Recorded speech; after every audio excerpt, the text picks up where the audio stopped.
Hello, I'm audible, right? Yes, okay. Yeah. So, hi guys, hi everyone, good evening to one and all, and welcome to day 3 of Hello World. So we have had two days of really good sessions. I hope the first day was really good anyway. The second day, I hope it was good.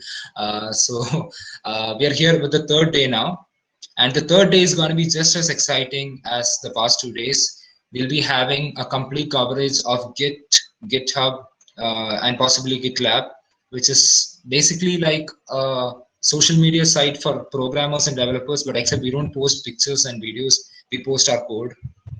So we're going to be seeing extensively how to work professionally with Git and GitHub, how to use all the tools, what is the workflow that is being used in industries, etc. And we have a very special person to take the session with us today. We'll get there. Before that, I would like to clear some doubts and clear some issues with the attendance part that a lot of people have been asking us. So I'll be clear. We have an attendance form which is the same form, the same link is being used every day. The only thing we are changing is the name of the session on the form. So you guys will be filling up that form every day. So if you miss out on filling that form, like we're going to be opening it up for 1 hour every day at the minimum. Yesterday I think we went up to 1.5 at least. So in that small gap, it's not a small gap, we are opening it up for that much time. So please make sure that you fill it at that period. Even if you have some network issues, at some point in that time you'll be able to do it, right? So keeping all the things in mind, yesterday and day before yesterday's session attendance, if you have missed out on it, don't worry. It's okay. If you have a good reason, or it's fine, don't worry, we'll take care of it. But from today onwards, we're going to take the attendance part very seriously. So make sure that you fill in the attendance form when it is open and before it gets closed. We won't be entertaining any requests after that. So that's that. And the second part is I actually do have the results of uh, the the contest, the first round of the contest actually, which was held yesterday. So I'll send a link in the chat. You guys can go to that link leaderboard. There's the link. So the participants have been ordered in on basis of who answered the most number of correct questions and then who answered it first. It's being sorted according to the time that you guys have answered. So this is just the result of yesterday's quiz competition. Based on the sessions of today and the remaining 4 days, we'll be announcing the winner. So if you're not on top, if you're not on top right now, don't worry. You still have plenty of time to make up for it. And yesterday it was kind of our fault too, because we had some delay in sending the Google form, in sending the quiz form. Don't worry, today will be right on time. If there's a time, if the time is 8:30, you will receive the quiz links in your mail. So make sure that you fill it out and take part in the competition. Okay, so now without further ado, I think we can jump right into the session. So as I was saying before, today's session is being taken by a very amazing person. His name is Gion George. He's my classmate actually. So we're both. He has just completed his final year of BTech in Computer Science. BTech in Computer Science from Vidya Academy of Science and Technology. And he has taken a huge number of sessions and classes before. He is well experienced in this field. And his most notable achievement of recent times, he has a lot of achievements. His most notable one of recent times would be he has built a website called ihateregex.io. I don't know how many of you are familiar with regular expressions. It is kind of like a programmer's nightmare to find the right regular expression to use in a program. So Xeon has actually built a site which helps you collaborate with other programmers. You can post your own regular expressions. If you have a doubt, you can clear it there. If you can figure out how regular expressions work in a beautiful he converts the whole thing into a beautiful image kind of thing, and you can display it over there. And this tool has become so popular that even the top-notch programmers in the industry use it. It has been repeated a huge number of times. It has been on the leaderboards of product hunts across the country. So this is a big deal, and we are very, very lucky to have him with us here today. So I hope Zion has joined the call. Yeah, okay. So Zion, I think I'll send the session over to you so you can take over.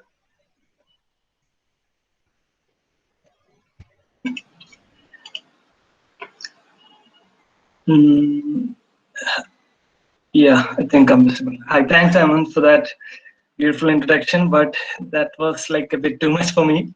So, yeah, I'm audible, right? Can someone like give me an acknowledgement if I'm, yeah, uh, okay. So, my name is John, and in this session, together we'll learn what Git is. And by the end of the session, you'll be familiar with uh, most of the jargons that Git brings with it, and you'll be actually proficient enough to work on your project with your Git incorporated into it, and you'll be also proficient enough to work on any open source repos as well. So I'll be ignoring a few parts for the sake of time, but uh, yeah. So I'm gonna switch to my screen over here, and so let's begin.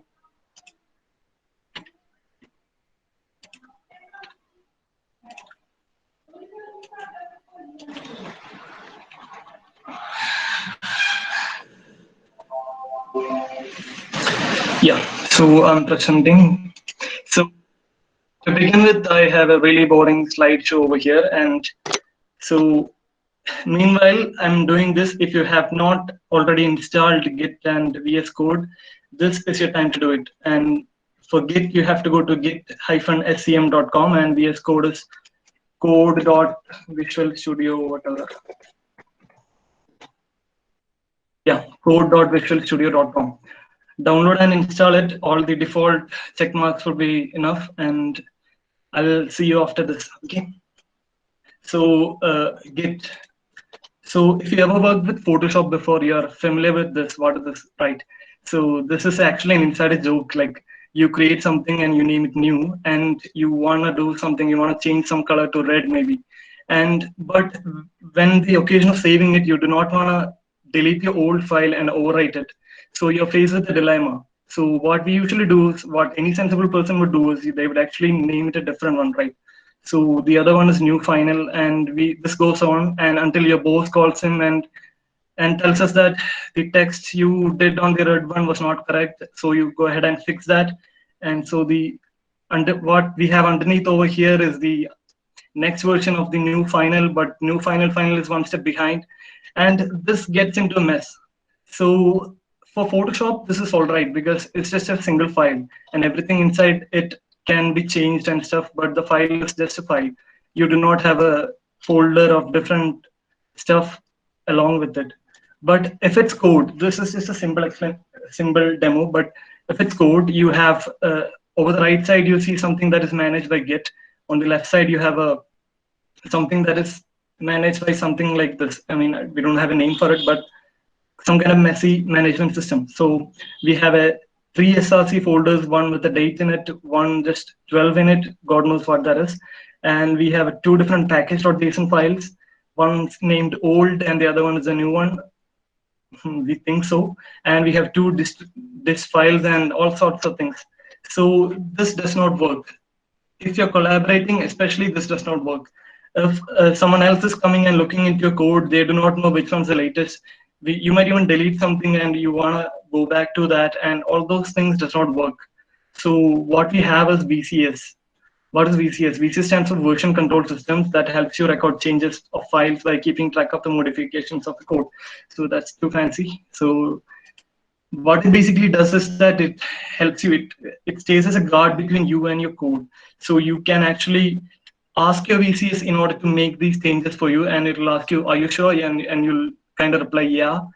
So it makes these changes, and one day all of a sudden you can actually say to your VCS that, remember that code I actually committed yesterday, I want to go back to that, and your VCS can actually do that for you. So there are different types of VCSs. This is actually a time graph as well. So first we had local VCSs. So we had a control system in a local machine, but the problem is users cannot collaborate. After that, we have a centralized VCS. That's a smart thought. Like we have a server and everyone's connected to the server, and the server serves a code to us. So the problem with that is, what if the server crashes? And back in 2004, you're not even sure that you have an internet connection. So the other thing that came after that was distributed. So this is a really smart thing that is kind of like a blockchain. I mean, not even related to blockchain, but it works like that. So you have the full code repository with you every time. Everyone who's editing the code has the full history of the code and whatever changes they made and all sorts of things. Git and Mercurial are the two popular clients. And two more slides, it's gonna get even more boring. And if you haven't downloaded, installed all sorts of things, this is time. So how Git works, I'm not gonna enter into the how it works in the inside, but what happens is that Git takes snapshot of your code. It does not track the differences of the last one and the new one. It actually takes snapshot of your code whenever you make a change and asks Git to track it.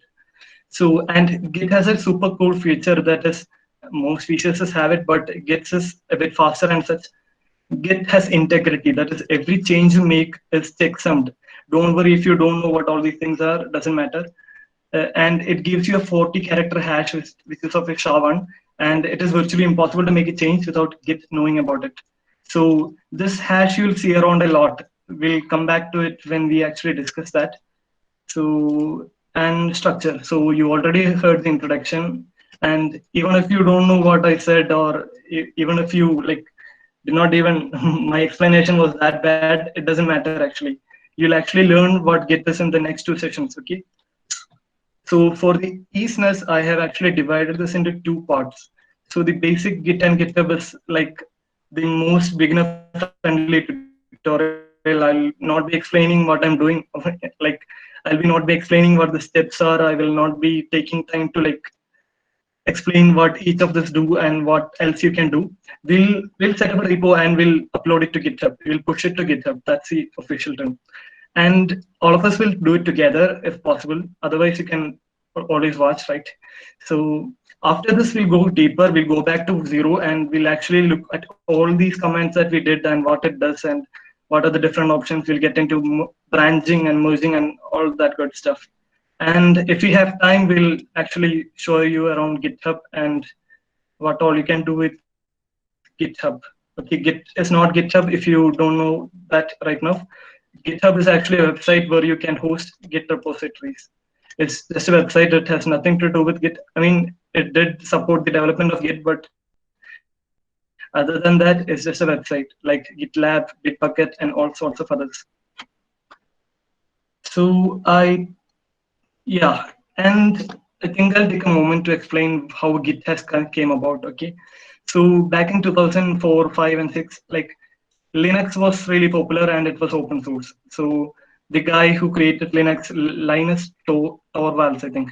Yeah, so they were actually initially they were passing around patches. Like some guy would make one file and he would pass it around some Usenet groups or whatever, and give it to the other guy, and he will install this patch. And they are like sort of this, like not exactly, but kind of like this. So it got a bit messy. So what they did was they actually went and took a subscription, and somehow they got along. Like they had I forgot the name, Bit something. It was a service like GitHub, and they had a collaboration. So what they did was that it went well until like they started charging Linux, and since it was an open source project, they did not like the sums of that. So what they did was they created their own that became Git. So Git is actually really better than what it was, and it is really fast and all that good stuff. So without boring you, I'll get into the part one. So like, yeah, Atom is all right. So there are questions and other stuff for freshers. Yeah, downloading Git and Git. Yeah. Okay, before I begin, I have actually made, I'll send you the link over here.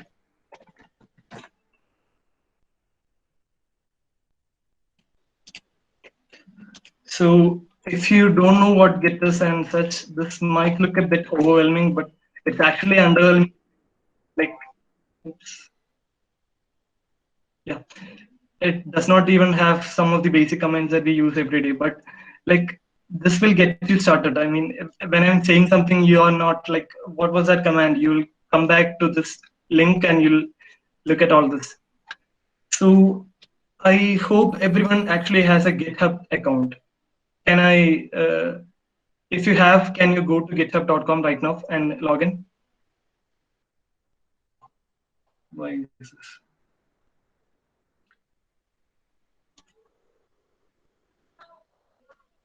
So if you open the link that I sent you, if you scroll all the way to the bottom, there's resources and links. Okay. So open up the first one. Okay, before that, you have downloaded Git, you have installed Git, you have a GitHub account right now, and that's it, right? Okay, so what we'll do is have this open over here, and we'll start with the repo. Okay, we need a repository. Repository is where Git stores all these snapshots and stuff. So the first repository we're gonna do. We have two different ways to make a repository. We can create our own, or we can clone someone else's. So for the sake of simplicity, you're gonna clone my repo right now. I have created a repository over here. Yeah, Isaac Newton. So I'll send you the link. Please open that. And if you're not familiar with GitHub UI, what you have to do in order to clone a repository is you have to get its Git URL. So in order to do that, there are not two, I think there are 3 or 4 different transfer protocols for Git. If you don't know what that is, just click copy over here. Don't bother. Make sure it's on HTTPS, or you can use SSH. HTTPS works fine. Just copy this. And what you have to do is you have to open a folder. Let's call it project folder. I'm going to call it code. You can give it any name you like. Right click it, and you should see this. You should see Git bash and Git GUI here. That is because you installed Git and you hopefully, just skipped everything and let the default options there. If you did not, you'll have to reinstall or check how to add this to the context menu. So I'm going to open Git bash here. So don't worry if mine looks a little bit different than yours. Just go to options, and there are all sorts of options you can mess around. So I hope everyone's here. Can I get a few yeses that you are here so we can continue? Yeah. Okay, so that's like a few. I'll wait a second. So is there anything like you'd want me to explain, Terence?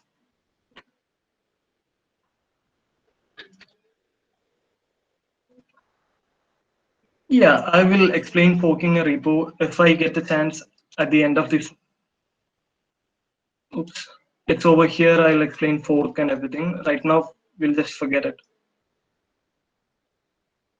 Yeah, I'll recap. Okay, so everything aside, get this version control system, whatever.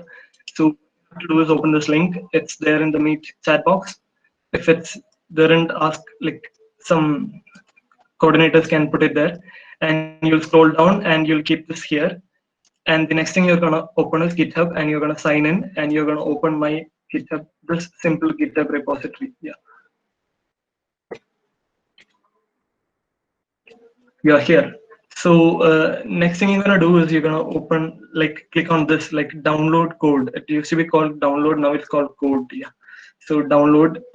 I've seen people download zip files. Don't do that. Don't be that guy. Just go ahead and copy this link. And what you are gonna type is, right now we'll just have 3 or 4 commands in the part 1. These 4 commands are gonna be a holy grail.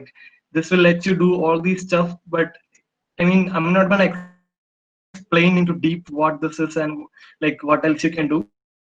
But these 3 or 4 commands will be the main commands that you need to remember if you are ever to remember anything from this class. So git clone. So git is a tool, and I'm gonna type in git clone. Yeah, before that, I'll show you one more thing.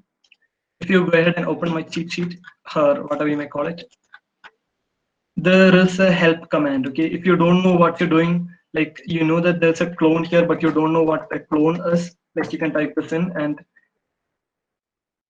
it'll open up a thing that explains what cloning is, what all the options are, and all sorts of things. There are 2 different ways. Both are over here. So what you're gonna do is git clone and paste that URL over here. Now, oops. Yeah, in order to paste in git bash, you actually have to type in shift plus insert. Oops,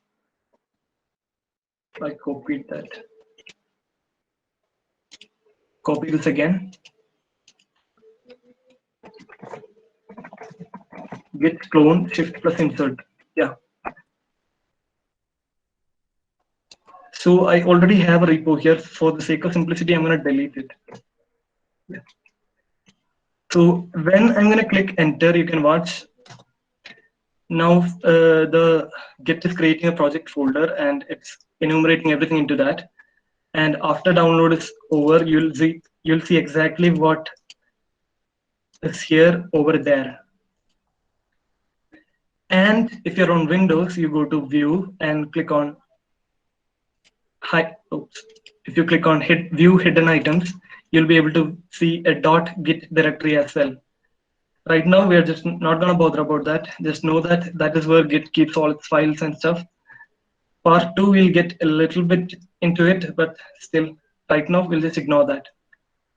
So, anybody has any problems right still now? Forking a repo is like, okay. Create an account. Anybody reached here? Were they able to clone? Because sometimes when you have to do that, it will ask you to sign into GitHub and stuff. Were you able to clone? No. Okay, so if you were not able to clone, here that you gotta do. I mean, cloning should be all right, but I'm not sure. If any case there is something that you have to do, like click the first link over here, your first time with Git and GitHub, and set these two things. Just type, copy this, shift insert, and enter your name here, and shift insert this thing, and enter your email ID here. Make sure you have the same email ID as your GitHub account. I mean, that is not exactly very important, but it'll be helpful. So I'm going to repeat, go to my notes, scroll down, resources and links, click on the first link, and do these two things.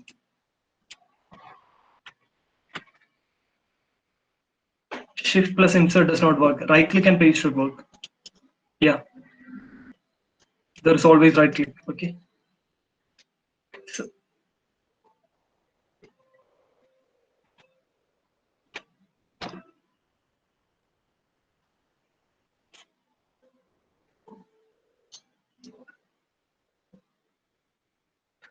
So anybody wants me to wait and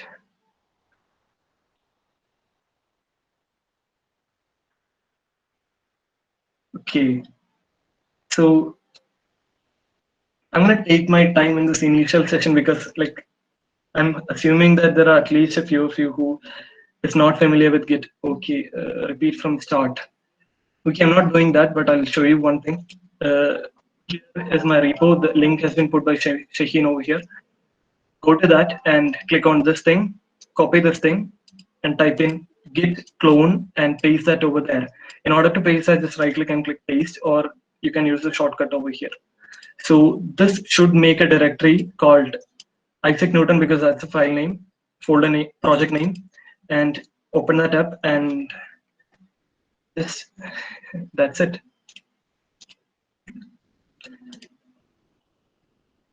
Do I need to have logged in to GitHub? I don't think that actually GitHub login is necessary for this, but if you need to push off or clone a repo that is private, you might have to. I'm not sure. Are you? Is it asking you to log into GitHub right now? Yeah, Terence, make an account. You will need an account. Anybody else? Any problem? I hope everyone's over here. Where are we pasting the copied link? Okay. Oh, sorry. Right click on a folder, make a project folder. Right click and open up Git Bash. GUI, we're gonna forget that exists.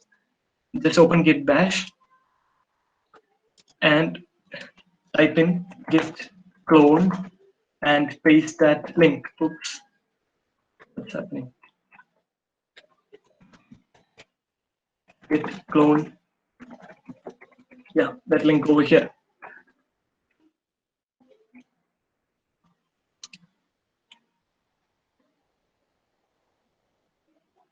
Does this make sense up to now? Any like I'm hearing questions, but I'm not hearing anybody saying like I'm here. Can you please turn off your camera? Am I? Nothing. Copied and saved.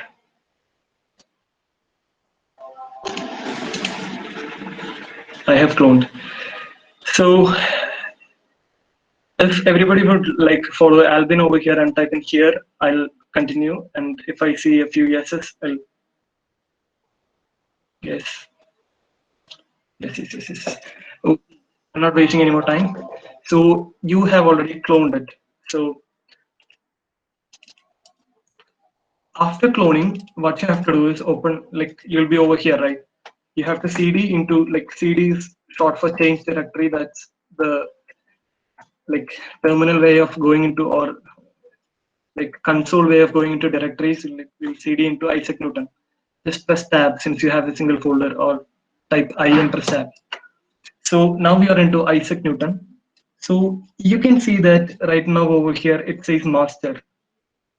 So what that means is that we are on, this is a Git repo and we are on a master branch.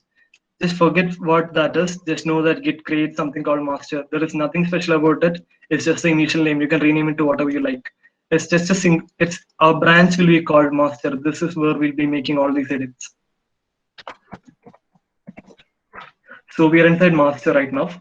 I mean, our project folder right now. And I hope everyone's installed VS Code. And if you've allowed the regular default checkboxes there during installation, you should be able to do this code space dot and press enter. This should open up VS Code with your project. If it does not work for some reason, open up VS Code and go to file and open folder. So close the welcome screen. And like, if anybody's curious, nothing's there. Okay, you can just say open. We're not doing any fancy coding over here. We'll just look this in the browser, and this is just a page for Isaac Newton. I copied this from Wikipedia. So everyone's here.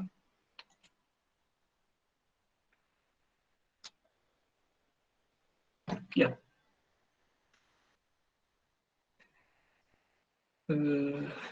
Yep. So you right now you have your folder.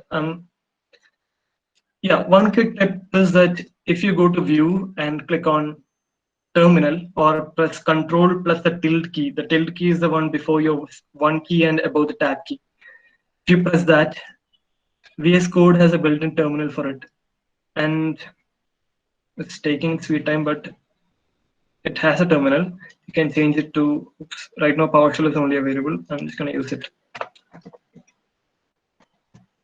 Okay, you can use it instead of this as well. So if you type in Git, you'll actually see Git is actually installed.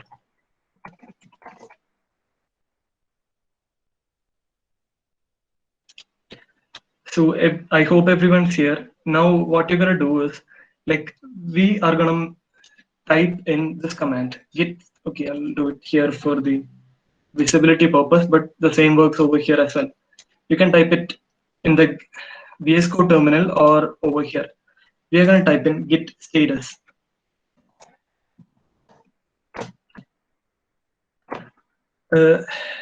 Can everyone tell me if you're able to see this, if this works?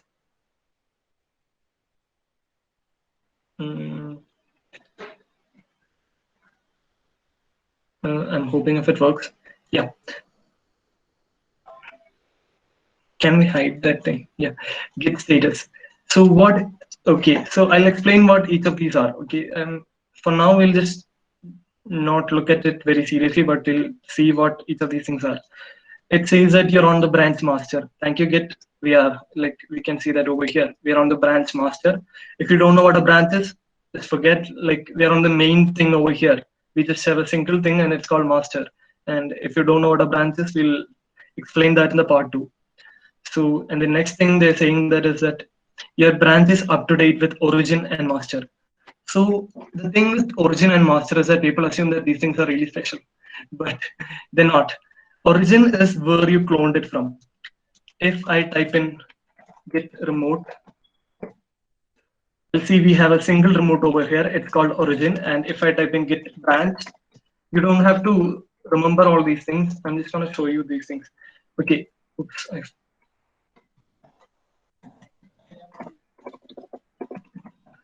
I made a typo over there. Okay, we have a single branch and it's called master, and we have a single remote that is called origin. Remote is where you've cloned the repo from. This is your remote, github.com/Isaac Newton. So, and your branch is what is the current branch you're working on. If you don't know what a branch is, it takes a few steps before I can explain this. So for now, just forget it.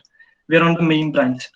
So there is nothing actually special about these names. Git CLI actually gives that name because it has to give something, and so this is a convention. So that's that. So currently there's an issue about Black rights movement and everything, and they're gonna change master to main in GitHub. Everyone's so fussed about that. So actually, master doesn't actually mean nothing. It's just a single branch, and it's a default name that gives it. Git gives it. So I'm gonna write the command again, status. So we know what a branch master is, and your branch is up to date with origin master. If you go ahead and check this thing over here, I have a master branch too. So that means is that origin is my remote and master is the branch inside my remote.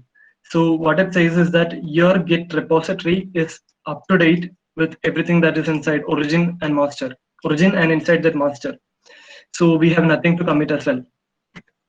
So commit, will get to it, but before that, open up some file, maybe index.html, and change something. Maybe change Isaac Newton to your name, maybe. So Leon was an English mathematician. I love to be that. So change that to your name and save it. Let's see what happens.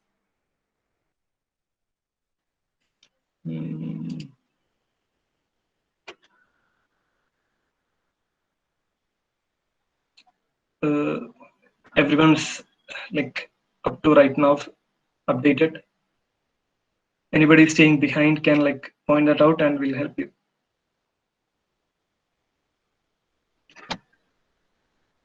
Yeah, this is really annoying. So you actually change something and save the file, and VS Code has this neat thing, if you haven't saved the file, there will be a dot away on the top. So I'm going to type in my name and click save. And what if I do this git status again? So I'm running git status again. What I can see is that I'm on branch master. I already knew that. Your branch is up to date with origin master. Okay. Changes not staged for commit. Git add file. Forget. Just ignore what is inside the brackets. Modified file index.html. No changes added to commit. So what they're saying is that we've actually modified a file, but Git is not actually aware that you modified a file, but Git has not yet taken a snapshot of it. So in order to I did mention that Git takes snapshot of stuff, right? Every change you make, you can ask Git to take a snapshot, and later someday you can actually come back and actually visit that snapshot. Maybe even change everything to what it was when that snapshot was taken. So in order to take a snapshot, if you're already familiar with Git, you might even say what is this guy teaching? This isn't the best way. But for the part one, this is the only command that we're gonna do. Git commit -am, and you're gonna enter a message that what I did changes. So this is what I changed. Changes the name to my name, whatever, and click enter. So you can see there is something that this is a part of the hash that I talked about. Forget about that. Changes the name to my name, and one file is changed, one insertion and one deletion. One deletion is when I removed Isaac Newton from there, and one insertion is when I added Xeon over here. I'm gonna make this bigger. So this is a change, okay? I will do that, and what if I run git status again? So you see the same thing that you see before. But one thing is different. Your branch is ahead of origin master by one commit. We've actually made a change and we are ahead of that commit, like ahead of what it was inside your remote. So your remote is this thing. So we actually download this and we change the file and we asked Git to track a single change. So what that means is that you're ahead of this. Actually, to represent this, we actually have something like a linked list, and our pointer head is pointing towards the first one. In our master, there is a pointer called head. You can, I mean, I'm talking this if anyone's interested. There'll be a pointer over here. This is a head. So this is pointing to the latest commit, and it's actually the commit your remote had is actually one step behind in the linked list. If you don't know what those things are, forget it. So we actually learned something. Okay, we've cloned a file, we made a change, we made a commit. So the only commands that we actually need are actually git clone and git commit -am. A means all and M means message. So like I'm gonna do commit all my changes, and this is a message that need to go with that. You cannot commit without a message. I mean, you shouldn't do that in the first place. I don't think it allows you to also. So if you did not have that M tag, what would happen is that I cannot make a commit unless I made a change. Maybe I enter my full name and type in git commit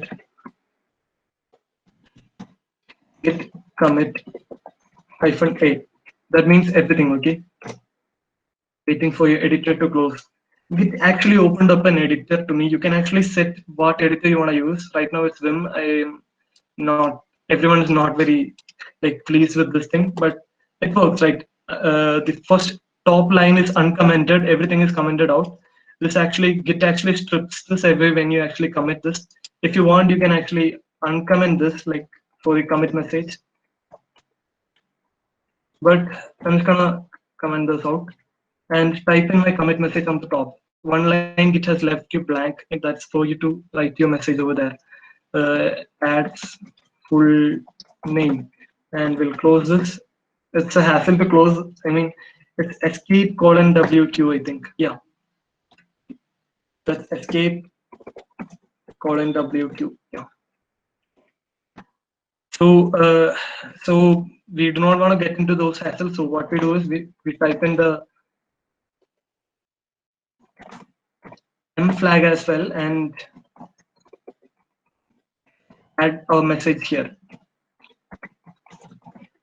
Both are virtually same thing, but this is actually more convenient for us. So if you right now get brands, see brand's name. Okay. If you're familiar, if you understood what happened till now, I can safely move on. Otherwise, like this was the core part that you needed to know. I wouldn't be surprised if you're still a little bit confused and you don't know what's happening in the back and everything. But if you're able to do this, you're able to download or clone a Git repo, and you're able to make a change, and you're able to commit that change. This should get you going. If you open up the index.html file, you'll be able to see the change as well. See, Sir John George was an English mathematician, and yeah. So, how to make master? I do not understand that, Akhil. Anything else? Are you anybody's committing part if possible? Yeah, I changed Isaac Newton. What next? Can you repeat that part? Okay, that's the committing part. So you actually made a change. You changed. Okay, I'll change it to. Yeah, we actually made a change, and Git knows that you made a change, but Git hasn't tracked it. So if you save it, you can actually see that VS Code is actually highlighting a blue line over here. If you click that, you can see what change I made.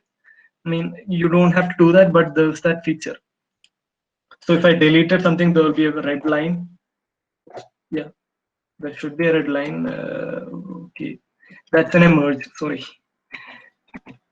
Okay, so this means that Git is aware that you made a change, but Git isn't tracking it.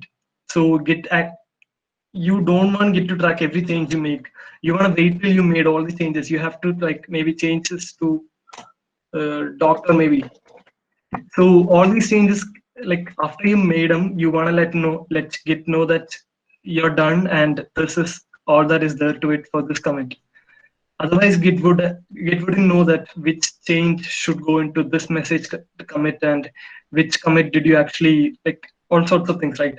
So after you changed and saved the file, what you have to do is you have to go to Git dash and type in git commit and -a, which means every change I made, and add an M. You can also do this. I'll do this for now. Both are the same thing. Add a message, and I'm gonna say change this name to new. Okay. Oops. Yeah. So one file change, one insertion, two deletion. So that's because two deletion is doctor and the first one was Terence. Is that understandable? Mm.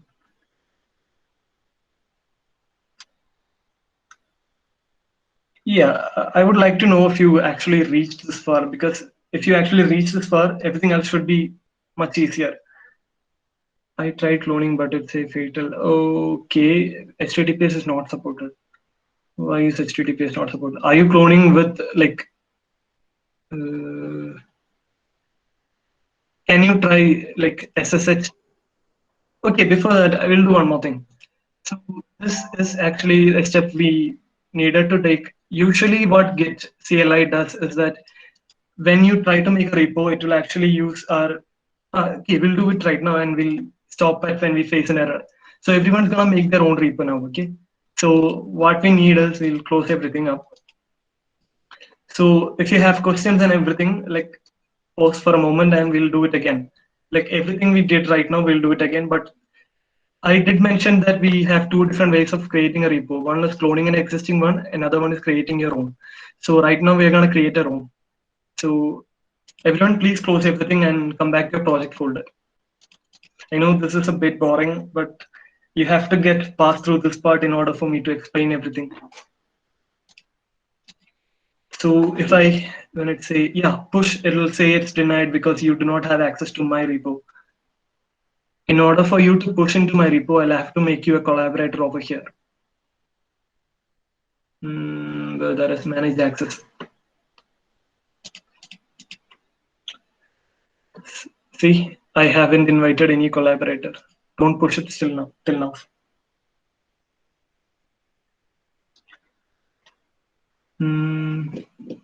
Everyone's like close everything and clear your mind. Like forget everything I told. Like don't forget everything, but just remember that get to something that we need to do in order to like commit and all sorts of things. You need to first. Okay. So everyone's closed everything and opened up a new project, I assume. So this is a problem with Google Meet and you're doing a synchronous thing. I would need some kind of feedback from you in order to move on. Yeah.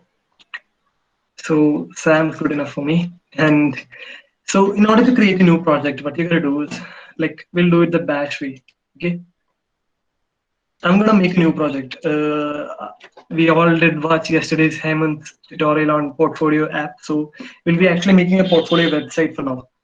So in order to do that, we'll make a folder. If you don't know how to make a folder, you can either right click and make a new folder, or you can type in make mkdir and type in your folder name. And I'm gonna type in portfolio. So I have a portfolio folder over here. I'm gonna cd into it. If you don't know what I did there, I just typed in P and typed in tab because only one folder is there with P. So the terminal recognizes that you're going to type portfolio, it autofills it for you. So I assume everyone's inside your own project folder, right?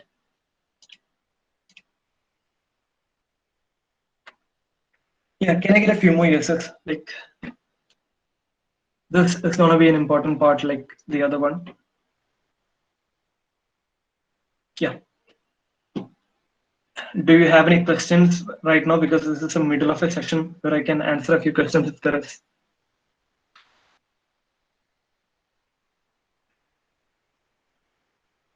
Okay, no questions. So everyone has their own project folder.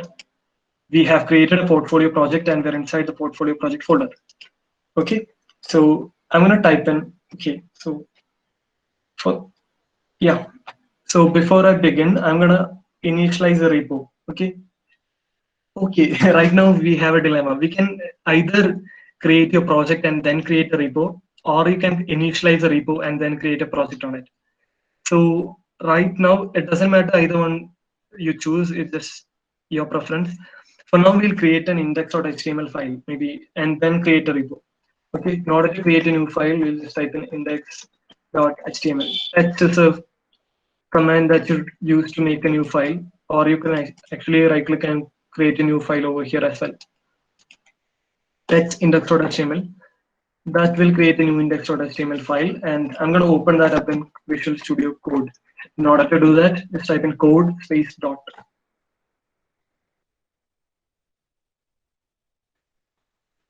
Okay, close the welcome screen.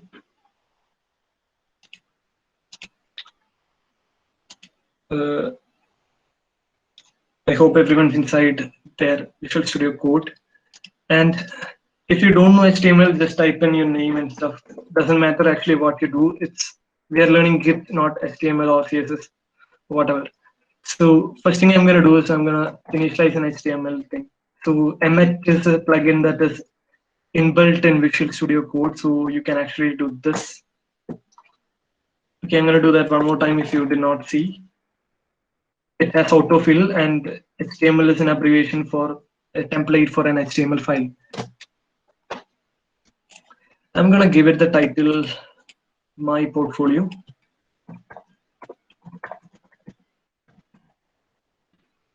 And I'm not gonna bother about what I'm typing in here. Just I have a heading and it'll be like John George, and I will have it. Maybe I'll call myself a fisherman. Yeah, maybe from Kerala, whatever.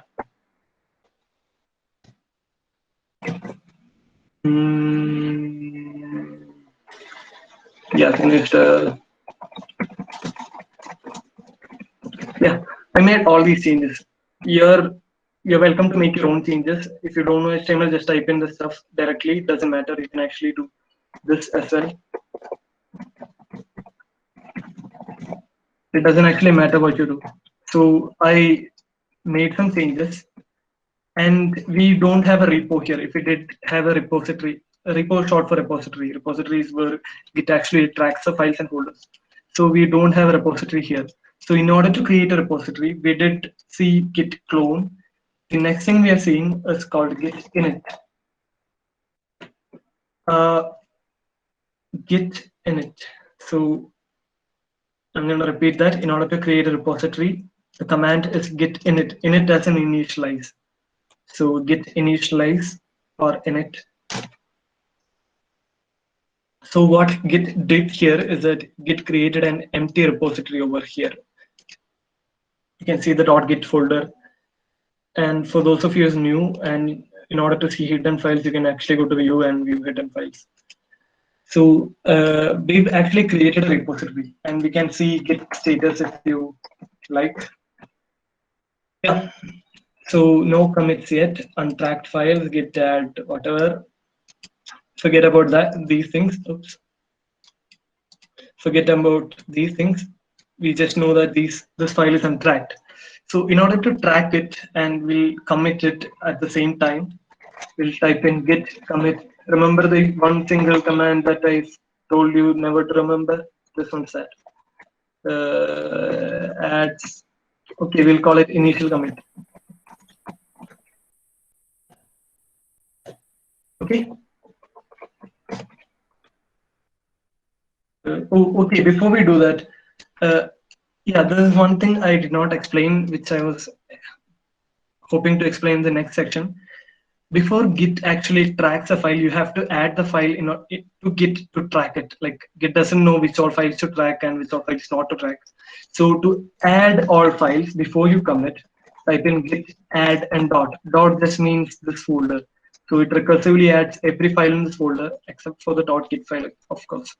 So if I had all many different files over here, Git would add all these files to be tracked. So I'll type in git add dot and type in git status. You'll see we have a new file that Git has detected, and we'll just commit it with our single command that we always know. -am, type in initial commit. We've created file, create mode, forget all this, and index.html is created. If everyone's here, Isaac Newton as master. Forget about Isaac Newton for now. Can I see a few yeses if everyone's here? If you created your own repository, you made some changes, and you committed the changes to, yeah. Now it's the good part, okay? Now what you're gonna do is you're actually gonna push this repo into your GitHub. Repo not created. Is there a problem you're facing, or is it just that you're not catching up?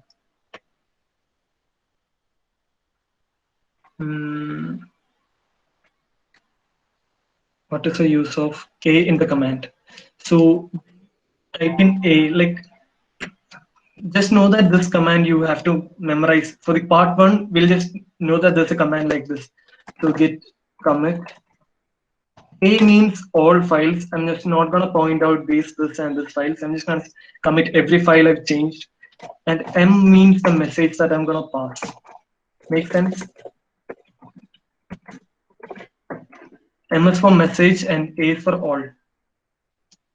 You can actually see what all this means if you type in git commit --help. It'll open up a browser window and you'll see A, which means all. See? And M would mean, M would mean message. So if you are not familiar with each of these commands, like you did not see what I did, you can actually open this thing. Like, I'm gonna send that again if anyone's actually missed it.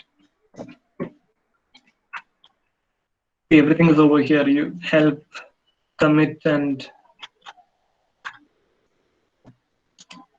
is it possible to add a single file also where the changes are made? Yes, Priyadarshan, it's possible. For now, for the part one, we are not gonna do that. Instead, yeah. So when I use only git commits, okay, it is not the same.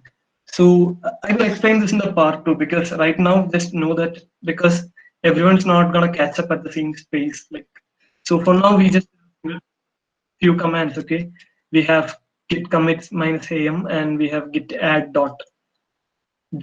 You can actually also do git add star as well. I mean, doesn't matter what you do. So what we did here was that we created an index.html file.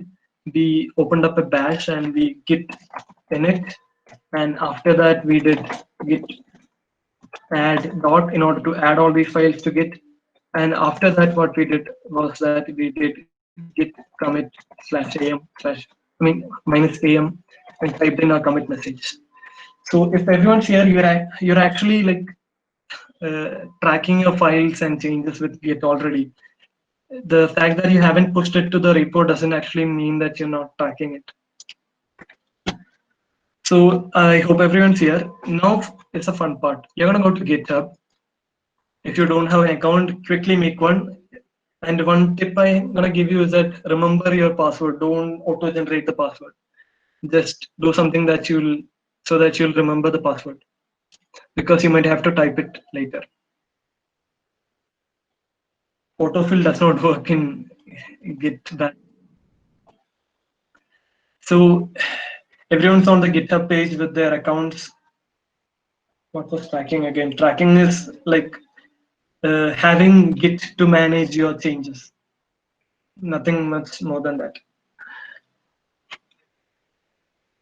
So everyone's created a GitHub account, and On the top right corner, you're gonna see a plus button over here. Go ahead and click that, and click on new repository. Okay, time is going. I did not mean to spend this time in part one, but like, so go ahead and click the plus button. If you don't see a plus button, make sure you're not on the home page. Go to your profile page. That's so over here. Click on this and click on new repository. So now you're gonna name your repository. Okay, you're gonna call it. I'm gonna call it portfolio example. Yeah, you can use capital letters and such, but it will convert into a URL friendly thing. So don't go fancy and use all sorts of things. And in the description, you can type in whatever you like. I'm gonna type in my portfolio, and let it be a public repo for now. And private is where only you can edit the changes. Nobody else can see that. And do not press this thing. Okay, we are gonna create our own repo and push it there. We don't want Git to initialize it for us.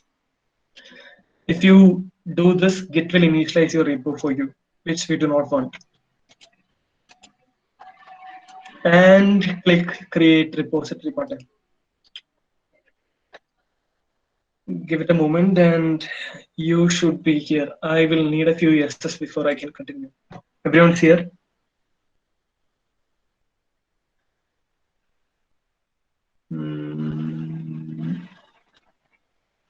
Okay, anybody has any questions till now?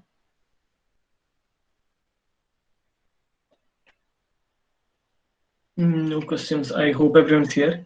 What did A stand for? A is for all. I mean, we want every changes to be tracked. If we did not have an A in there, we'll have to manually add all these files. Like you have to point to Git all these files you changed. You'll have to tell Git that I changed index.html, I changed whatever.css, I changed this.js. So if you simply add an A there, it adds every file. Yeah. Abhinav's right. So, yeah.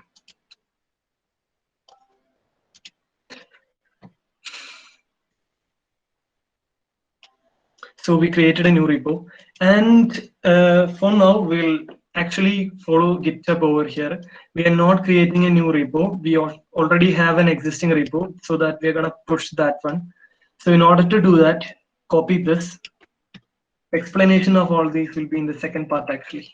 I'll try to explain whatever I can and paste it over here. In order to paste it, you have to either right click and paste or shift insert.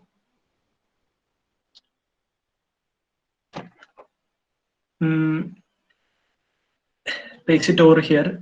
I'll try to like quickly explain all these things. Git remote is a command that we use to manage remote. Remote is when we have a server or a centralized repository. It's not centralized actually. You have all the changes and it has all the changes, but it will allow other people to make changes to the remote, so you can fetch the changes from the remote. So remote is a place in the cloud where your stuff is stored. And you're gonna add a new remote. I'm gonna call it origin. It doesn't matter what you call it. I did mention that origin and master is just a convention. It doesn't have to be this. You can call it whatever. You can call it server. You can call it whatever you like. And git remote add origin, and you're gonna add the git URL over here and press enter. Nothing should happen. If anything happens, it usually means that there's an error.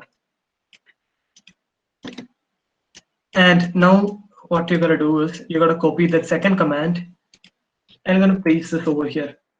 So many people will actually face a few problems right now. You might have to log into GitHub. If it doesn't help, you'll have to do other sorts of things, and we'll see what happens. I'm gonna type in git push. U means upstream. I'm gonna set origin as my upstream. Just ignore what U is for now. Just copy and paste stuff from GitHub like everyone else does. So U means set upstream. This does mean that you're setting origin as your upstream, and you're gonna push your master repo to its master repo. Okay. Yeah.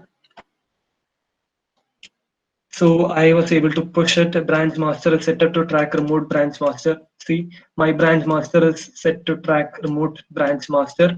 Remote name is origin. So this might not be such smooth for all of you. If anybody has trouble, don't worry, this record session. Okay. If like did Git, I'm gonna ask you a few questions. Did Git ask you to log into GitHub there, and were you successful? Yeah, you were successful. You were successful. Yes. Yes. Okay, if you were successful, if you go to your repo now and click reload, everything should magically change into your new repository. Yeah, see, I made an initial commit and I have a index.html file over here. And the commit I made last to this file is also the same initial commit on the top. So kudos to everyone. We've actually pushed our first repo to GitHub if this is your first.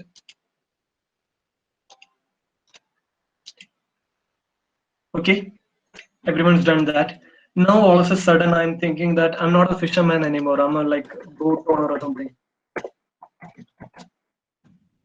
Yeah, I'm rich now. So if I want to make that change, you can actually see the status. I have modified index.html. So no changes added to commit. So I have to add like commit this change as well. So we'll use a single command that we always memorized, git commit /-am and changes my profession. I'm not sure what the spelling is for that, but one file is changed, one insertion and one deletion. Minus is deletion and plus is insertion. And now the magic command is git push origin master. You don't have to put the U flag anymore because it already has set it as an upstream. If you don't know what an upstream is, forget it. You don't have to do that again. Just type in this. Now, if you go to your GitHub and reload, the last commit will be changes my profession. If you open up, you can open up files in GitHub as well. You'll see I'm a boat owner now. So right now you have enough knowledge to like work on your own repos and stuff. You can make changes. You can push it to GitHub. You can clone a repo. Like all these commands we've seen. So for all these, like we have a cheat sheet basically for all these things over here. Git status, git add. We'll see that later. Git commit and what A is, what M is. Yeah. So one interesting thing I like to end with part one is that if you go ahead and type in git log,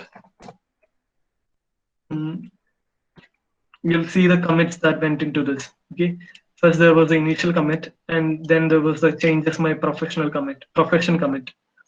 So if you want to see more details what I changed in each of these things, I can actually do git log -p, I think. Yeah. So it opens up the editor with all these file changes. Like I removed fisherman. Yeah, you see the minus and plus. That means I removed this thing and added this thing over there and escape Q. Yeah. So that's kind of like the end of a part one. Right now you'll be able to do all sorts of Git things, and collaboration will learn in the part two if we have time, or how to change author name. Where do you actually want to change author name? Author is a person who is doing the commit. I mean, who is the okay? There are two. If I'm gonna go into deep, there are two different persons. Okay, there is a committer and an author. Author is a person who owns the repo. Right now, the author is for the commit. So the committer is the same guy as the author for the commit. So actually, if you want to change the author name, I did mention this thing, right? Git config. To get to this, you'll scroll down to my notes and open up your first time with Git and GitHub and configure your name and email ID. So what Git does is that Git actually needs your name and email. This does not need to be your GitHub email or name. This is the name that you give Git. So Git actually tracks the author and email ID with every commits. So this is a commit hash we talked about, the 40 character hash. Sometimes we only use the first few characters or the last few characters or something. It doesn't matter actually, because hashes should be the same if it's a part of it or because it's random. Mm, so I hope my explanation wasn't that bad. You can add the other name. Okay, everyone's over here. That is what was a conclusion of our initial part one, and I'd like to move to part two because this is gonna get a little bit more deep into everything we're doing. So, if I can hear a few yeses, I'll continue. If you have a question, please ask. I know this is boring as hell, but once you get the hang of it, we'll actually be able to use it. Like, still confuse the difference between origin and master. Origin is your remote. Actually, origin means this link. Sorry. Origin is, I'll actually show that to you. Copy.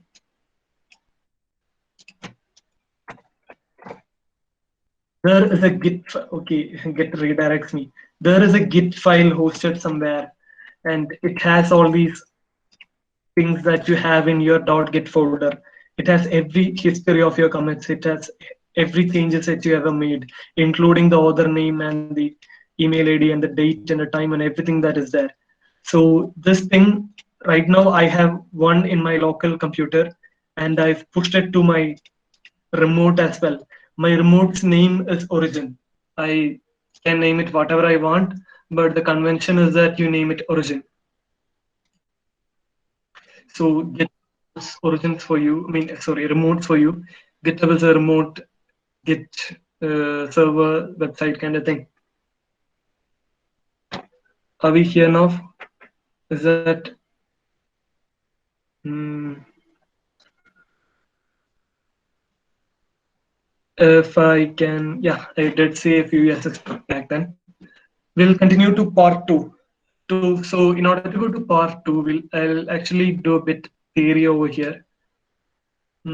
So for every file in your Git or in your project folder, it's either tracked by Git or not tracked by Git. If the file is not tracked by Git, do not have to worry about it. It's just a file lying in your project file. It will not be pushed to remote if you type in git push origin master. It's just a file. So the tracked files are the files that Git actually looks after. I mean, those are the files that you have Git for. So if you have a log or something, like you have a change log or something, you need not track it. So in order to not track it, you'll actually have to add it to some file called .gitignore. We'll see that later. But for now, just know that these things are either tracked or not tracked. If it's tracked, it goes to three stages. It has three stages. It's either in the modified state, or it's a staged state, or it's committed. So we'll see what this is. So in order to show you that, I will have to make a change to our current repo over here. So we'll clear our this thing shell.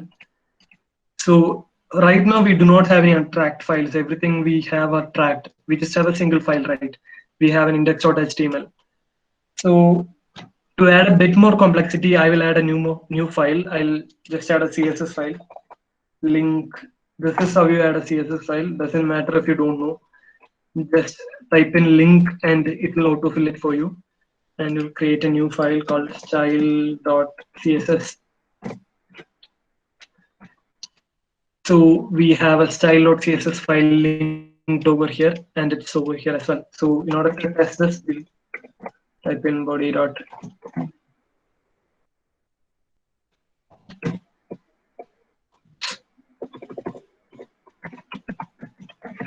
Yeah, I changed the background color, and let's see what happens. It's not open. See, my background color is now wheat color. So if you don't know CSS and stuff, just type in this thing body and two curly braces inside that. Type in background and you can type in any color name over here, red, yellow, blue. Everything works.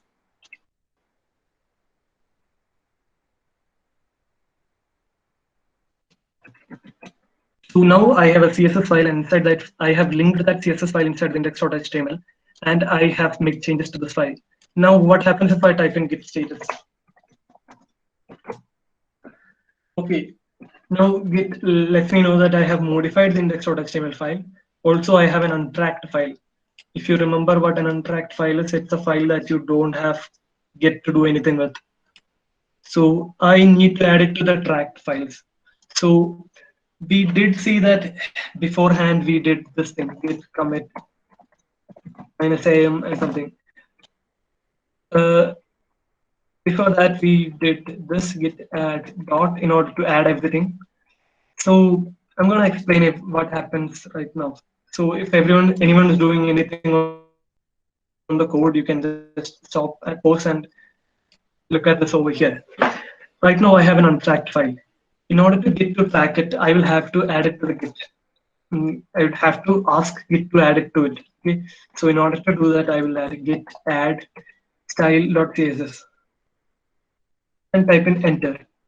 Now if I go back and see git status, I have a okay, did I? Yeah, your plan changes to be committed. Or did I commit this? I'll ignore that. I did not. So I have an index.html file modified, and I have a new file that Git knows about. It's a new file, it's shown in green. Git knows about this thing. Git does not track it yet. Haven't taken a snapshot of it yet. In order for Git to make a snapshot of it, we'll have to add like commit it. Okay, git commit -m. You do not need the add flag now because you already added it to Git with git add style.css -m, and you'll type in whatever your commit message is. So before I add that, there is one more change I'd like to like track. That is the index.html. So index.html is also changed, but it is not staged for commit. We'll see what that is. So before that, I'll have to add it. Add index.html git status. I know that it's getting a bit complicated if you haven't used Git before, but yeah, so changes to be committed are these two files are now called to be staged. Okay, so what that means is that we've actually made a temporary place and we've saved all these changes that we made in that temporary place. Okay, so that temporary place has this thing and this file and the changes that is there inside that file. So now if we type in git commit -m and type in a commit message at style.css, it will actually take that files and changes from that temporary place and move it to the git branch to commit. I think I'm running out of time, but we'll see. So we've added two files and there are 4 instructions over here. So if I type in git status, nothing to commit, everything's there. So I also push this to git. Okay, I did mention that we used to like git push origin master.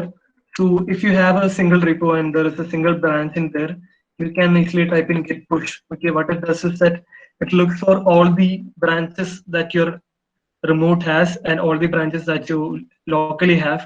If any 2 branch names match, it will push it to there. You don't want to know all these things right now, you just type in git push. So we've made that change, we've pushed it to our repo and our repo should be updated. So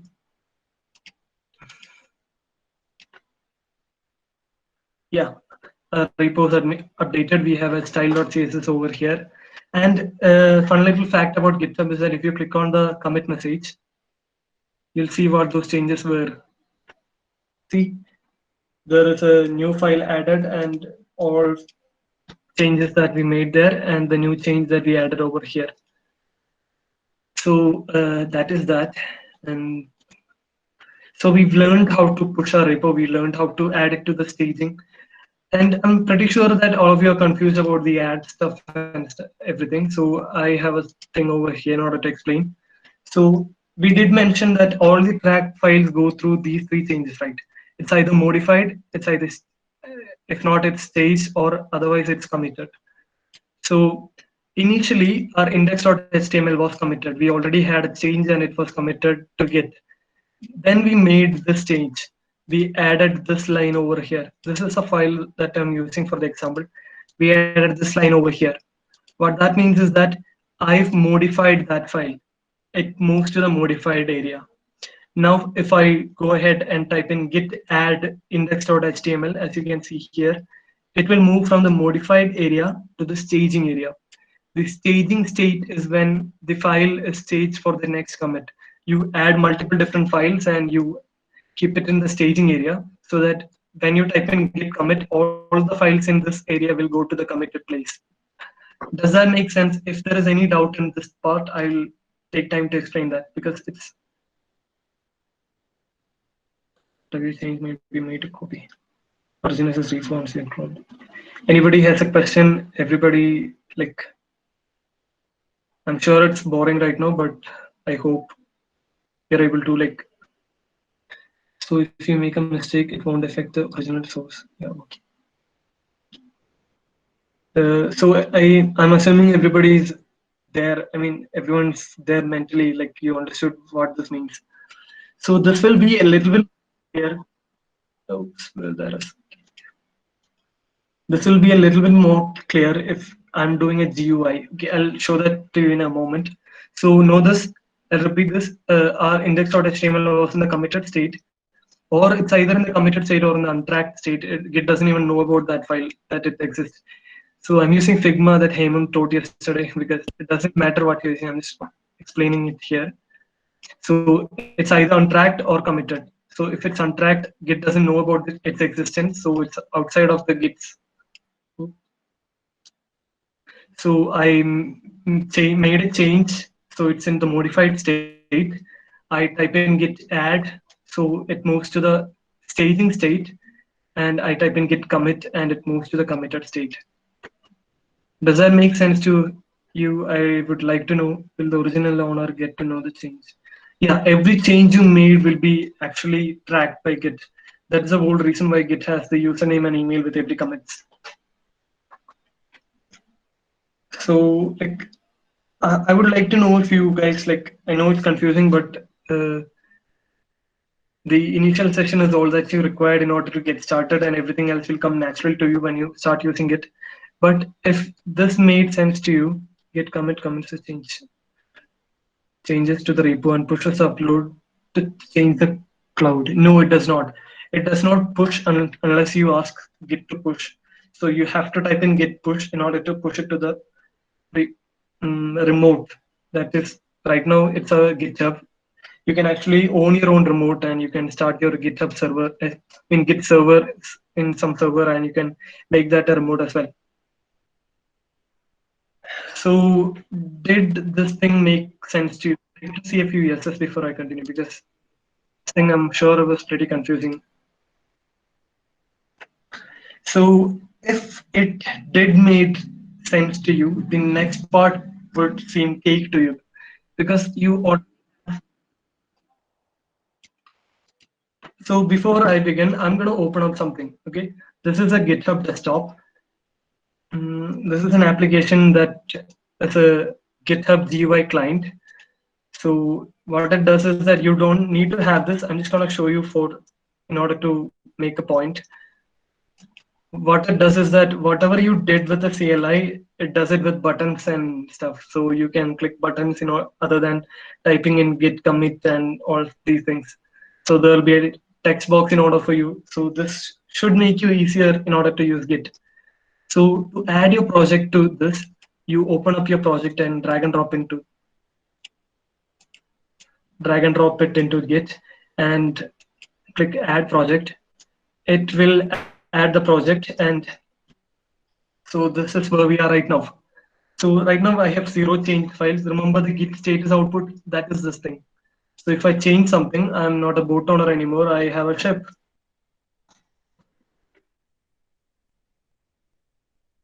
It will tell you index.html is changed and this is a change. So one more thing I'm going to do, I'm going to make the background color gray because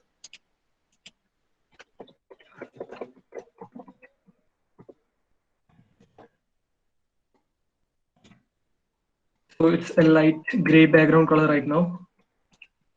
It doesn't save. Okay. Now Git knows that we've changed two different files. Remember the Git status output? Yeah, two different files modified. Same thing over here. This is just a glorified version of the CLI. Actually, we use this a lot in like instead of using a CLI, we use tools like GitHub Desktop, Git Kraken, and stuff like that. So I have two changes. I can add files. I can type in git add these two files, git add index and git add style.css, or I can click the check marks over here. I added these two files to be staged to the commit, and I type in a commit message on the summary part underneath. I type in changes my occupation, and I type in commit to master. So 0 changes. If you go to history, you will see all these changes. Anybody has their mic open? I'm hearing a lot of noise. So, so what it does is that it changes. So when you click go to history, it shows you all the changes you did. And if you type in push or over here, it will push to origin. You don't need to know all these commands that went into there.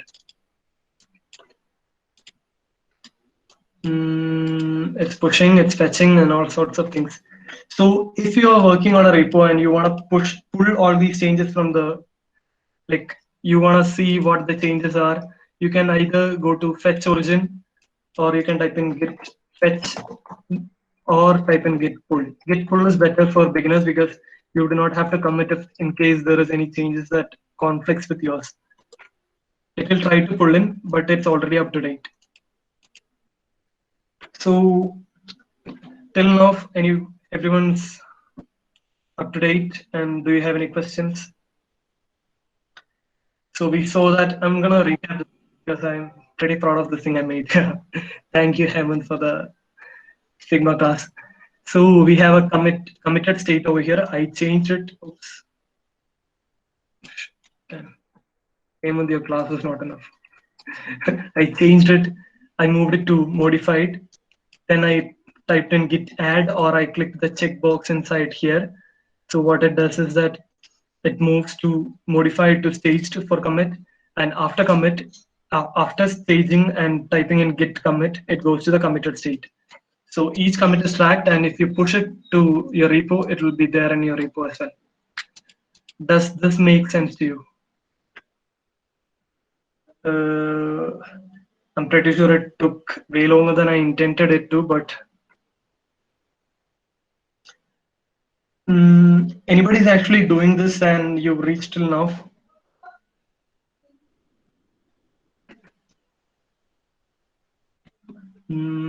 Thank you, guys. So that was that, and there'll be little more things that I need to explain.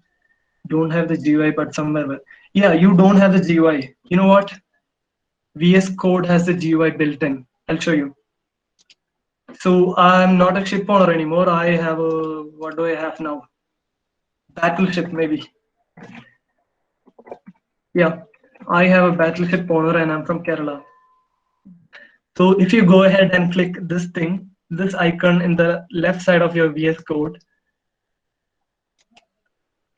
you'll see this. This is a change that if you click over here, you'll see what change did I made. I removed this S and I replaced it with battle and a small letter S. That is a change that I made. So I can go ahead and click plus. So that means git add. So it shows that it is staged. It does mean that the changes are staged for the commit. And I can type in a message and updates my and type in the check mark. And if you want to push it to your remote, there's also this thing over here. You can type in push. So that should be pushed as well. Does that make sense, Sam? So what is really cool is that you don't have to CLI. I'm pretty sure the initial parts was a bit more confusing than what it is right now. We just did a change. We added to the staging, and yeah, I'll show you one more thing, portfolio 2 and whatever. And I'll change this as well. See. So I have two changes over here. It should be shown here. I can either like commit these things separately. Like I can type in changes title and do a commit there, and I can add this thing to stage changes and type in changes background and commit. So I hope that made sense. Now I'm going to show you one little thing. Okay, if you don't know what I talked about previously, don't listen to this thing because this might get confusing. So imagine if I'm changing something over here. If you don't know, my full name is Dion George Konikara. So I added my full name over here. Now Git has tracked that change. Now I add it to the staging area. Now I'm like, oh, I don't actually want this thing. It's embarrassing. Like it's a too long of name. So I remove this thing and I click save. What in the world? You actually have two different index.html files. Actually, this thing is actually misleading. So if index.html was in the staging and index.html is in the modified place, where is actually index.html? So what it's doing is that when you make a change, Git actually makes a clone of this. I mean, not a clone. Actually, takes a snapshot of the current state and moves it to the staging. So if you change index.html once more, it's gonna go. Another thing would pop up in the modified file. It is a new change that you made to index.html. So right now you have index.html in the staging area and in the modified area. Like we can see that over here. In the staging area, the change is Dion George to Dion George Konikara, and in the modified area, the change is this thing minus. So I can one thing I can do is I can add this thing too, and it will just be right now it just got ignored because the change reverted itself. If there was a little change, it would actually pop up in the staging area if I click the add thing. Oops.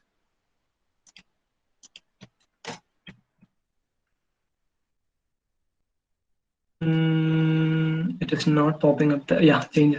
I've actually shut that down.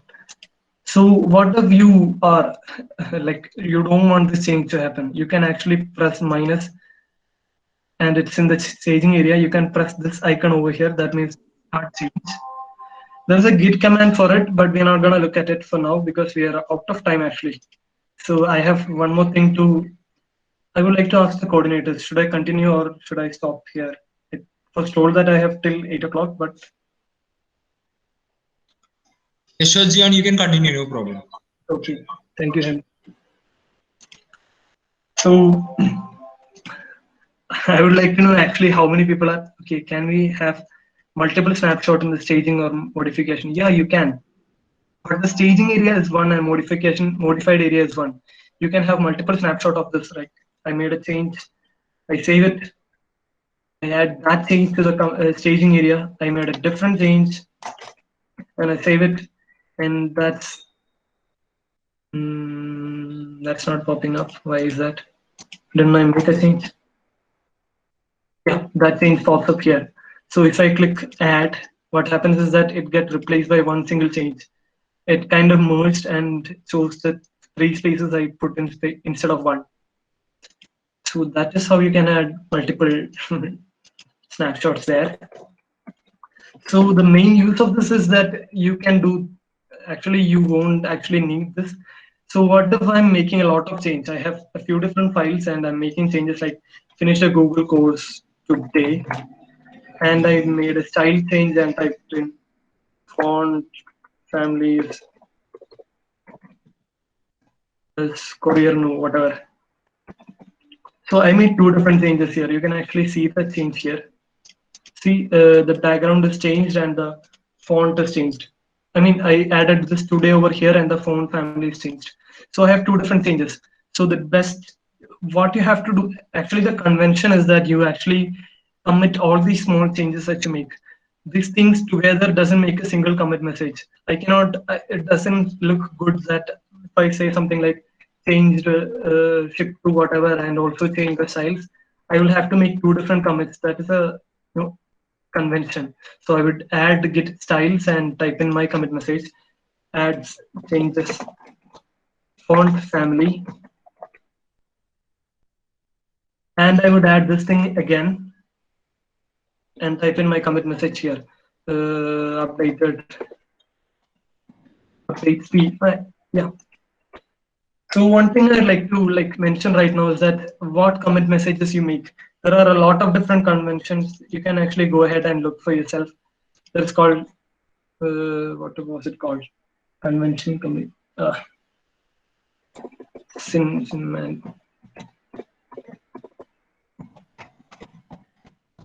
Yeah. Yeah. Conventional commits. So this is a thing like you can go ahead and look. That is how you like when you commit. Is that so you commit like fix and type in fixes whatever, and if it's a style change, I will do style and type in the change.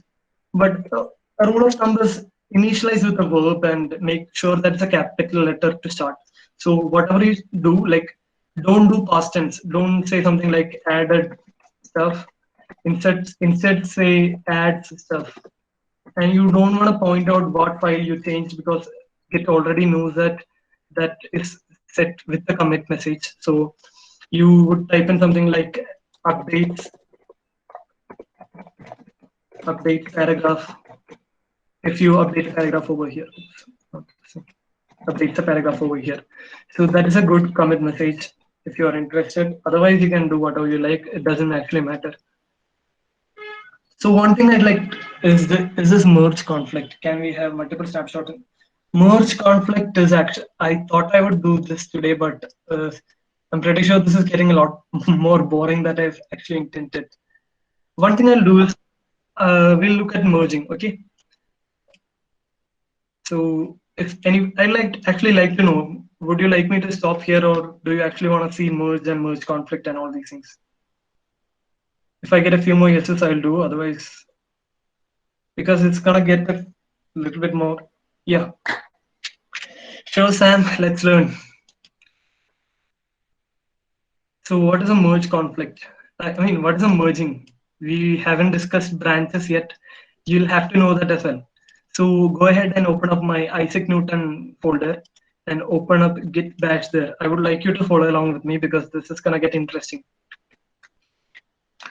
Please do that. If you did not listen a few things right till now, this is your time to start listening again because this is a new topic. Okay, if you opened up your bash here, you'll open the file project folder in VS Code, and it's opened up. So I hope you're here. So like I'll open the index.html for you to see. This was the file. Now let me show you something. Okay. So if you actually cloned it, you get all the data that I had inside that repo. Okay, if I type in git branch, there is only one branch.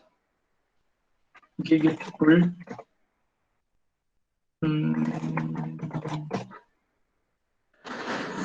One moment, please. Yeah.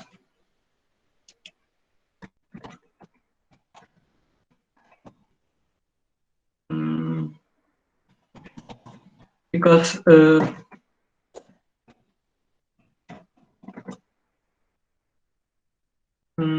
exit master, just ignore everything for now. So what you got to do is you have to pull. If you actually cloned it before I showed you this, you will actually have this thing over with you. Otherwise, you will just type in git pull, or you'll open up this thing and type in, go to this and type in git pull. And so I had a different branch inside there. Okay. So inside of GitHub, Isaac Newton, there are two different branches. There is a master and there is a feature slash dark mode. And right now I'm going to show you how I'm switching branches. Okay. Git checkout. This command is new for you. CHECKOUT as in checking out with a MasterCard or a Visa. It's the same checkout. Git checkout and type in feature slash dark mode. Now I'm not anymore in master branch. I'm in feature slash dark mode branch. I will show you something. Okay, if I click reload, now this thing is in dark mode. That is actually because I've made changes inside the styles.css file to have a dark background and a light font color. Was everybody able to do this?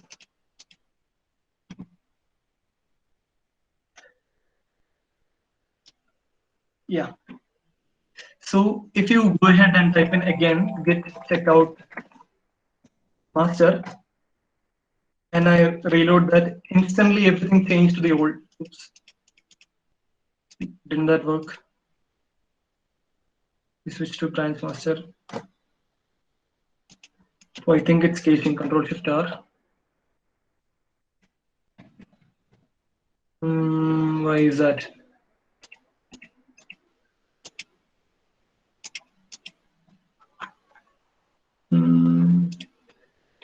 I kind of think that I merged it accidentally. I'm sure that for you guys it should have turned white, right? If you type in git checkout master and you reload this thing, it should have turned white.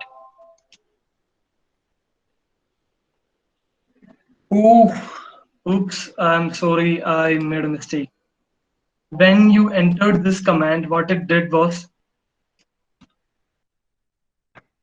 when you entered git pull origin feature slash dark mode, what it did was it replaced your master branch with this. I'm assuming that's what happened. Anybody else got the white thing back?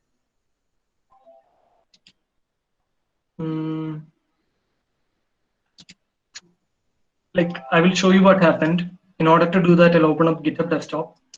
You'll have a visual representation of what is happening over here. I'll choose Isaac Newton project. Go to history. Yeah, I merged this branch into master when I did this thing, I suppose. I shouldn't have done that. Otherwise, everything should be fine. So what happened is that I merged the dark mode into master. That was my next step. I accidentally did that. We'll just revert this change, okay? And if I go ahead and yeah, it's white mode again. So now you have two different branches. You can see over here, we have two different branches. One is feature slash dark mode and the other one is called master.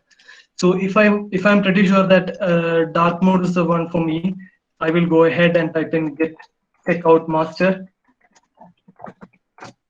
I'm already in master and I'll type in git merge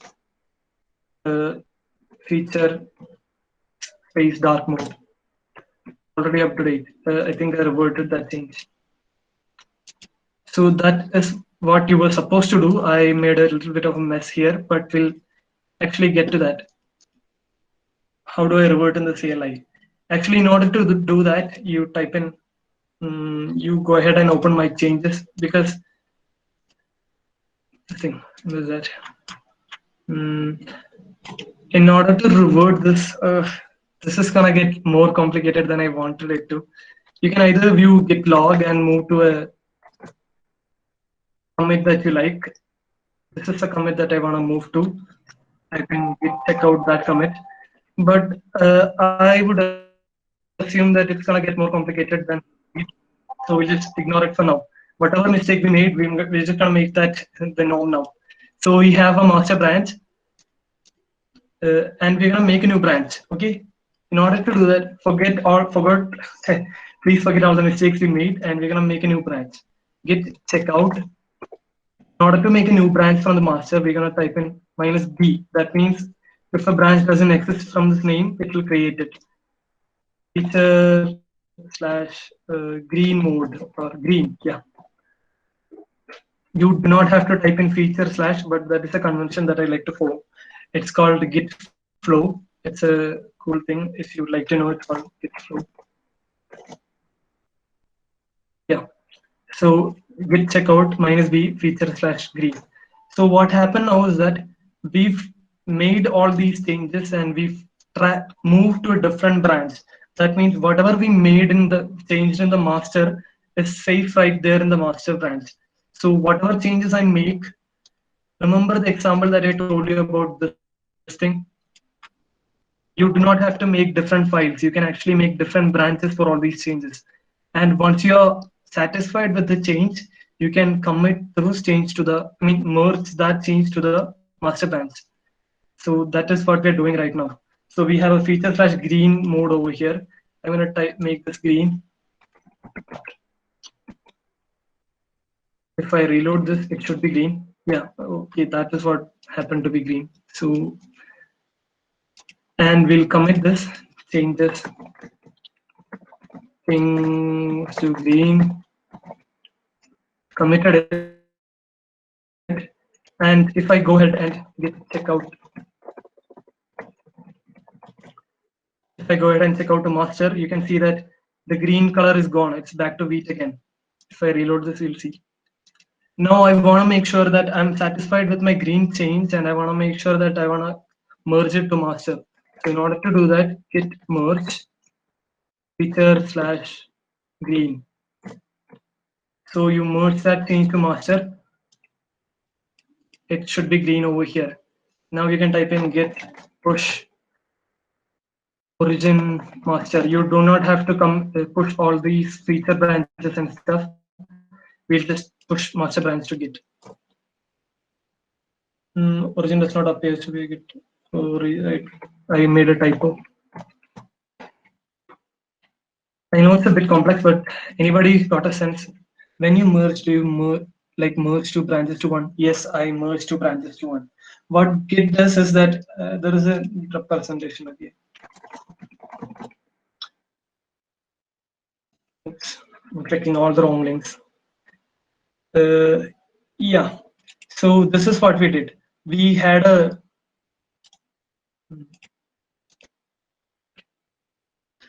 this was our master branch. We made all these things are commits. Okay, we made two commits to this. Are you able to see my cursor here? I hope you are. And we've just created a new branch by typing git checkout minus b and called feature. So this spins off into its own branch while this thing is safe over in the master branch. So every commit we now make will only be affecting the feature thing. Okay. Now if we go ahead and check out to master and we make commits, it will make these changes from the last commit that was there in the master. So it will go ahead and flow into a new different branch.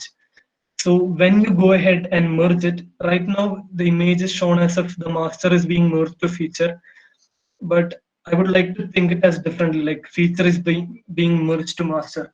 Imagine the arrow markers in a different direction. So what happens is that whatever changes you made to the feature goes ahead into master. Git tries to get this like the good security dog over there and Git tries to merge everything neatly and quietly. But if there is something that you changed, okay, imagine this, Git checkout green. Oops. Feature slash green, and I changed this thing to green or give me some color blue. And I go ahead and I change my master branch as well. So this is how it looks like. I click check out master and I change this thing to what happened? Yeah, we've oops. Okay, we did not have that committed before, and we changed that to what would we change that to? Maybe yellow.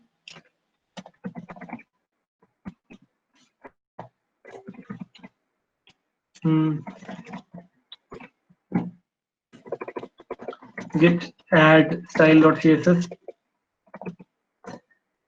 git commit -m and changes color to yellow, git checkout. I hope you're understanding whatever I'm doing. Git checkout feature/green. I switch to my green branch over here, and it's still green. I think I did not commit before. We'll make it blue again.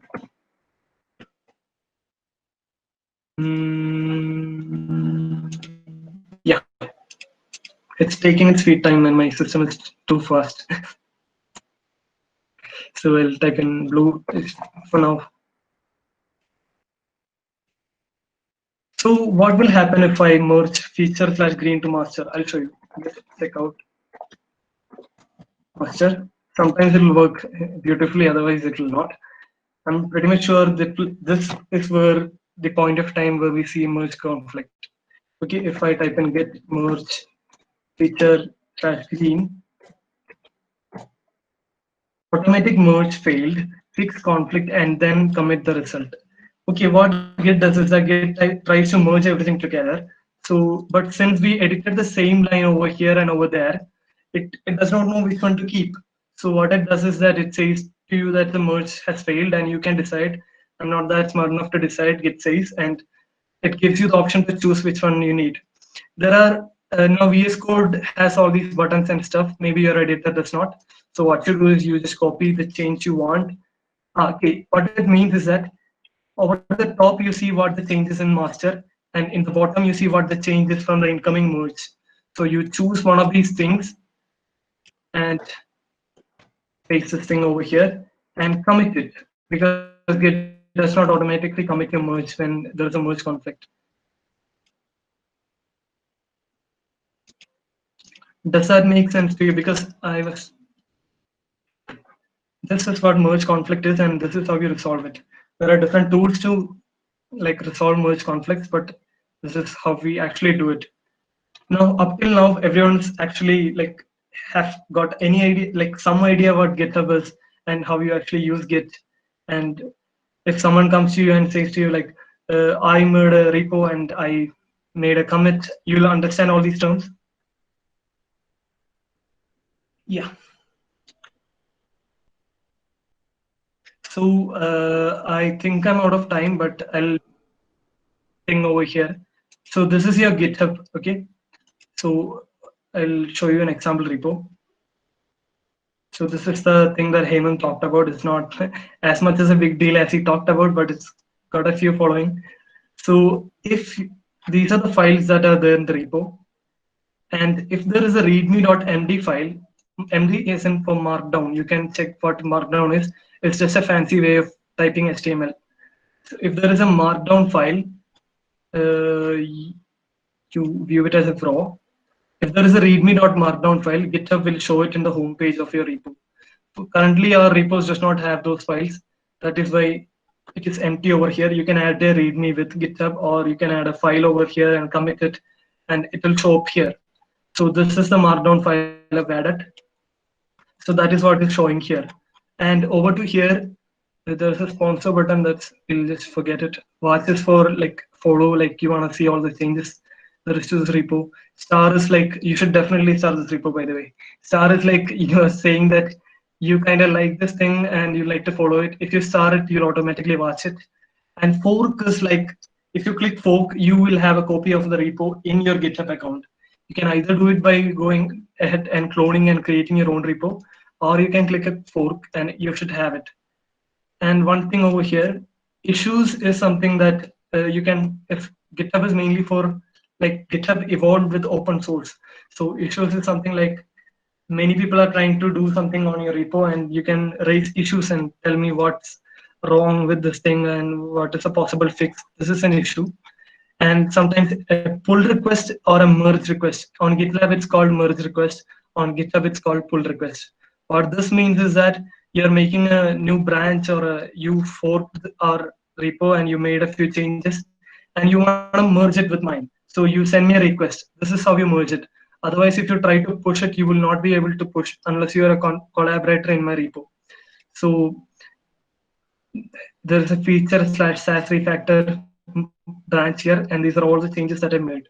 You're already familiar with what these things are. These are commits, and each commit has an hash.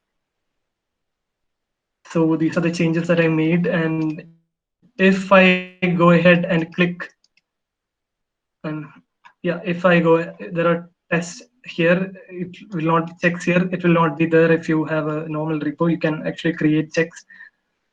You can actually Google that if you like. You can comment here and close the pull request. That means it will actually automatically try to merge it.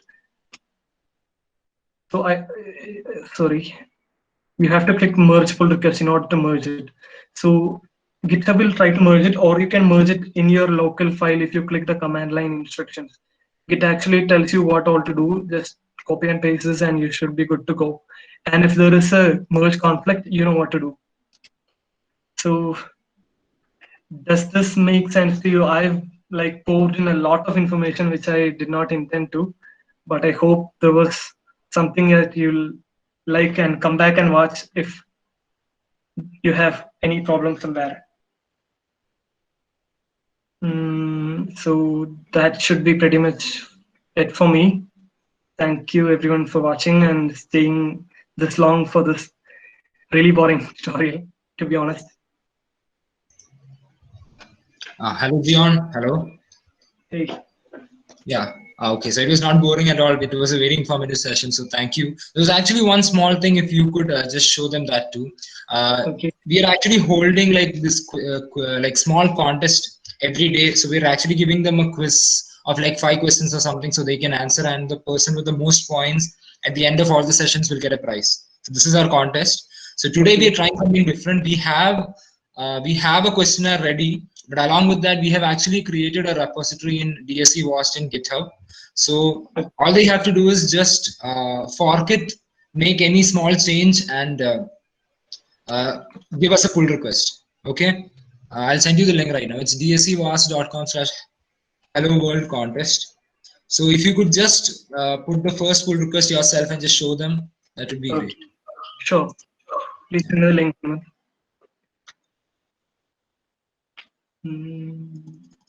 So guys, please pay attention to this. If you want extra points in the contest, you have to do these things. So Jian will show you exactly what it is. Okay, so somebody did mention what happens if you push into my repo, which I had in my GitHub account. You will not be able to push. So what you can do is you can go ahead and click on the fourth button. I'll have all these groups here. Just click on your personal account. And we'll wait while GitHub is doing its thing. Yeah, so I have a copy of this thing in my GitHub, this repo in my GitHub account. It's now in George/Hello World contest. So I will actually download it into my. We are gonna use our words right now. So we'll actually clone it into our project folder. In order to do that, we'll open up Git bash here and we'll type in git clone.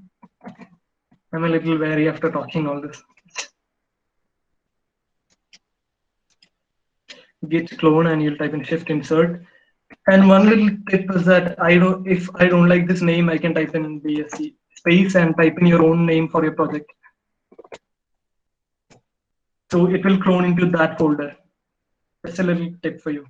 CD DSC. Open up in Visual Studio Code. I'm not sure what I should do. Hello world, some extra points if you force the repo. Edit any file. Hemant, what would you like me to do over here? Just you can edit any file in that list and just put a pull request. That's all. Pull request and description of the email ID. Okay, so what if I did something like this? We can have all of our names and email IDs in this afterwards. Okay, so I'll add a new thing out here, contributors.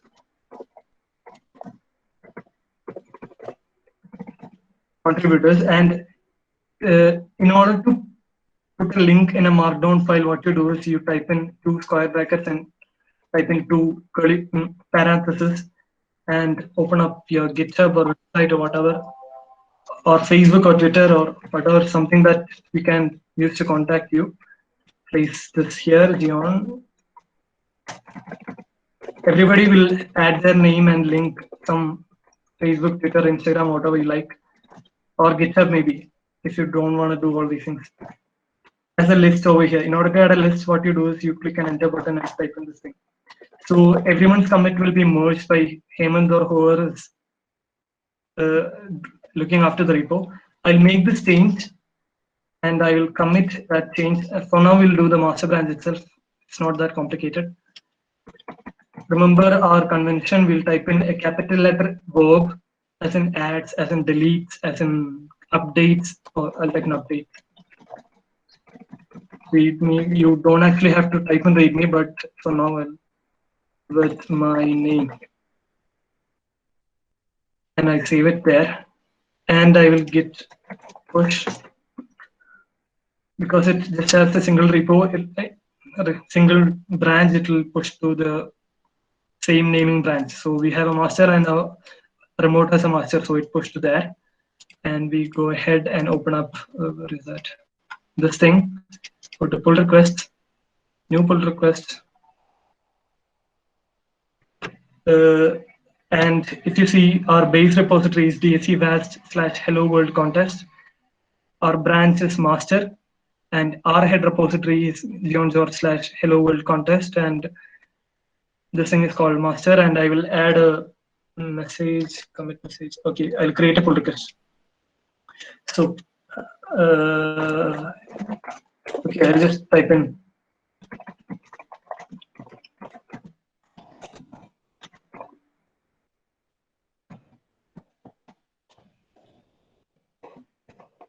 Okay, do what we like and go ahead and create a pull request. So what happens is that if you go to DSC Vast and you open up pull request, there's a new pull request from me. Now, what they can do is they can either click merge over here. Where is that? I don't have write access. So if I had, I would click merge over here, or I'll download it and I'll merge it and resolve any conflict if there is, and I'll push back up. Does that make sense? Any doubts do you have?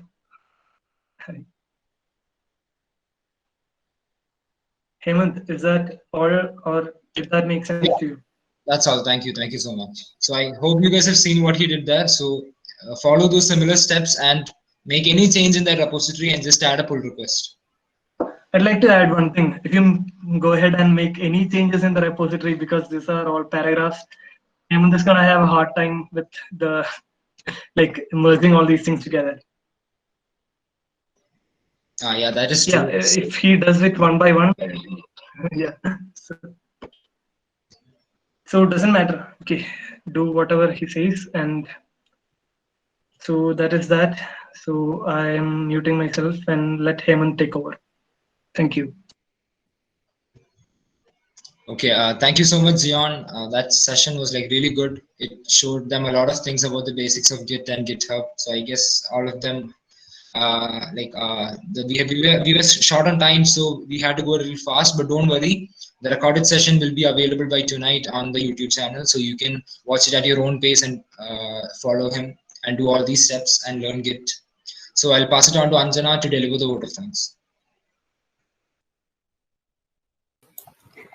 Now we've come to the end of the third day of our Hello World webinar. Once again, we've had a successful session. So Git is like one of the most basic tools that you would need for a CS job. I hope everyone who has participated in the session was able to take away something from it. I thank Dion George for this insightful session, and I thank every one of you for taking part in this webinar. The session has ended and you may all exit from the platform now.